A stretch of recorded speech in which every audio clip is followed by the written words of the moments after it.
Sebanyak 107 calon jamaah haji Kabupaten Sinjai diterima Panitia Pelaksana Ibadah Haji Embarkasi Makassar di Aula Arafah Asrama Haji Sudiang Kota Makassar Kamis pagi.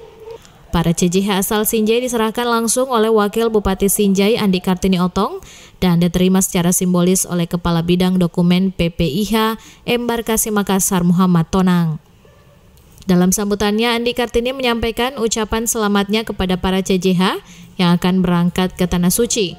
Dirinya berharap para CJH bisa menunaikan ibadah haji dengan sehat dan lancar, serta dapat pulang dengan selamat ke tanah air. Saya mewakili pemerintah Kabupaten Sinjai menyerahkan secara resmi jemaah calon haji Kabupaten Sinjai yang tergabung pada kloter 18 pada panitia penyelenggara ibadah haji PPIH pemerintah Provinsi Sulawesi Selatan sebanyak 107 orang.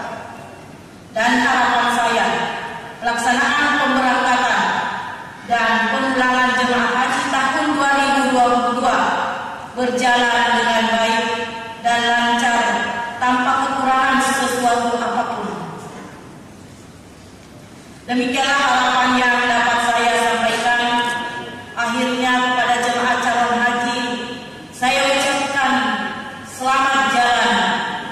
Semoga kembali ke tanah air dengan selamat dan menjadi haji yang mabrur. Calon jemaah haji yang terdaftar dalam kelompok terbang 18 di dalamnya tergabung CJH asal Sinjai, Makassar, dan Sulawesi Barat yang akan diberangkatkan ke Jeddah Arab Saudi pada 1 Juli 2022.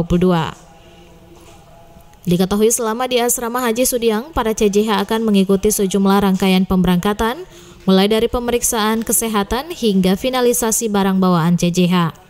Selain itu juga akan dilakukan pembekalan kepada ketua kloter, petugas kesehatan, pendamping maupun ketua kelompok atau regu untuk topoksinya selama berada di Tanah Suci Mekah. Penerimaan CJH Sinjai turut dihadiri Ketua DPRD Sinjai Jamaluddin, Pelaksana Tugas Asisten Pemerintahan dan Kesra Setdagap Sinjai Andi Ilham Abu Bakar, Kepala Kemenak Sinjai Jamaris, dan PLT Kabak Kesra Setdagap Abdul Aziz. Alam Syahbatiar, Sinjai TV.